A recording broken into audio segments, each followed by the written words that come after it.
Hello friends, welcome to study with Farru. आज हम पढ़ेंगे कक्षा 10 का राम लक्ष्मण परशुराम संवाद का छठा और आखिरी पद।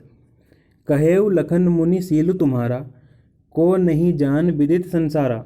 सीलु का अर्थ है शील या फिर विनम्रता, और को मतलब कौन। लक्ष्मण परशुराम जी से कहते हैं कि हे मुनि, आपके शील से तो सभी परिचित हैं, आपका विनम्र स्वभाव तो विश्व प्रसिद्ध है, यानी कि पूरे संसार में लोग आपके विनम्र स्वभाव के बारे में जानते हैं। माता पितहि उरिन भय नीके, गुरु ऋनु रहा सोचू बड़ जी के। उरिन का अर्थ है ऋण मुक्त होना, नीके मतलब अच्छी तरह, और गुरु का ऋण।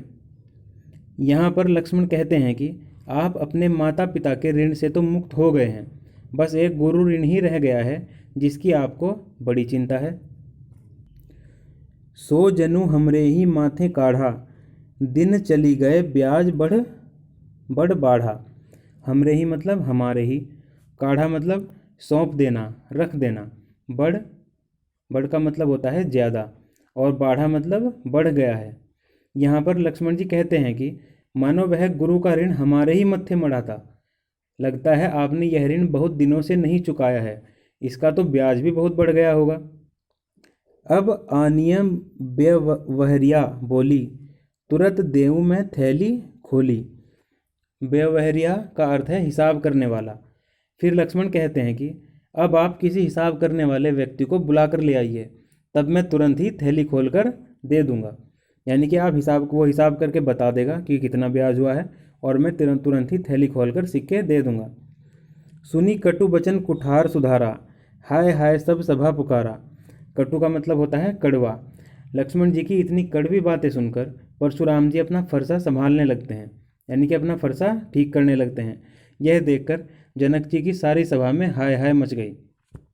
भृगुबर परशु देखा बहु मोही, विप्र बिचारी बचो नृपद्रोही। विप्र का मतलब है ब्राह्मण, और नृपद्रोही का मतलब होता है राजाओं के शत्रु। लक्ष्मण जी आगे कहते हैं कि हे मुनि, हे भृगुश्रेष्ठ, आप मुझे फरसा दिखा रहे हैं, पर हे राजाओं के शत्रु, मैं ब्राह्मण समझकर आपको छोड़े जा रहा हूँ।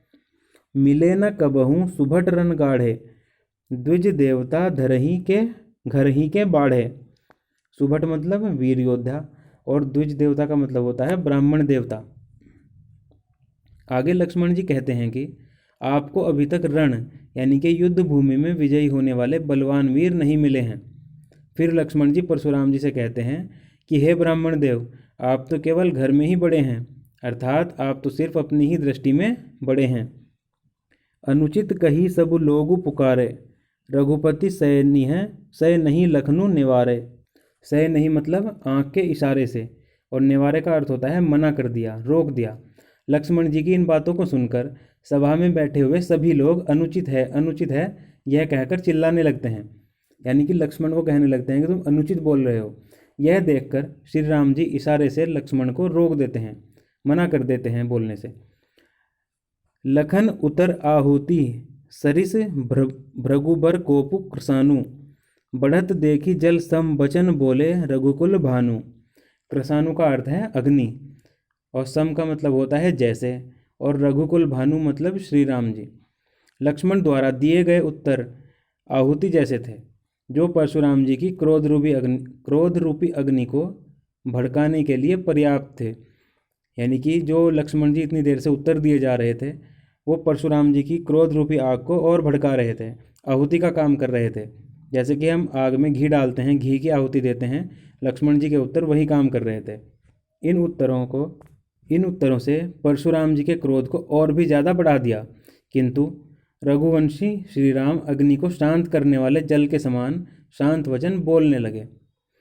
तो ये था हमारा पाठ 2, राम लक्ष्मण परशुराम संवाद। आशा है आप लोगों को अच्छे से समझ आया होगा।